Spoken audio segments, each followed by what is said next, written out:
warahmatullahi wabarakatuh. Perkenalkan, nama saya Ilham Komarudin dari kelompok 9. Saya akan menjelaskan tentang kelemahan teori Malthus dan kritiknya.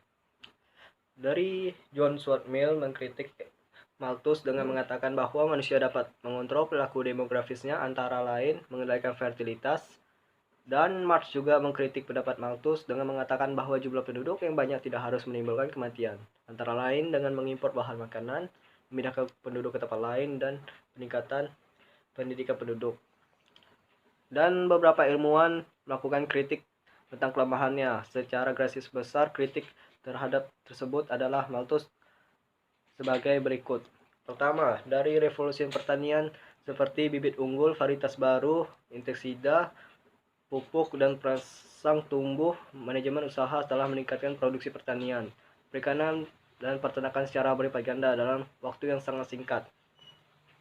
Yang kedua, ditemukan tanah baru atau bisa disebut dengan benua baru, yaitu Amerika dan Australia, yang memberikan peluang bagi usaha pertanian melakukan ekstensifikasi sekaligus intensifikasi di lahan pertanian yang baru sehingga produksi total pangan dunia meningkat dengan cepat. Kemajuan teknologi dan transportasi memungkinkan pengiriman bahan pangan di wilayah yang menghadapi kelaparan dapat dengan cepat dilakukan, sehingga kelaparan penduduk di suatu wilayah dapat dihindari dengan cepat dan sangat tepat.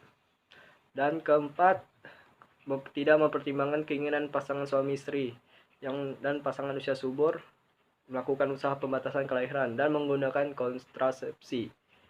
Dan terakhir, teori yang diungkapkan tidak mempertimbangkan perilaku fertilitas penduduk, yaitu fertilitas tingkat kelahiran penduduk akan menurun seiring dengan tingkat kesejahteraan yang meningkat.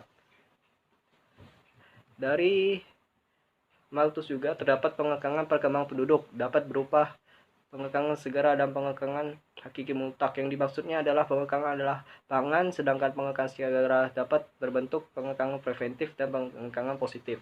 Pengekangan preventif adalah faktor-faktor yang mengurangi angka kelahiran, dan preventif dianjurkan Malthus adalah pengendalian diri dalam hal nafsu seksual, seperti jenis penundaan perkawinan. Pengekangan positif merupakan faktor yang mengurangi angka kematian, berupa epidemi, penyakit, dan kemiskinan.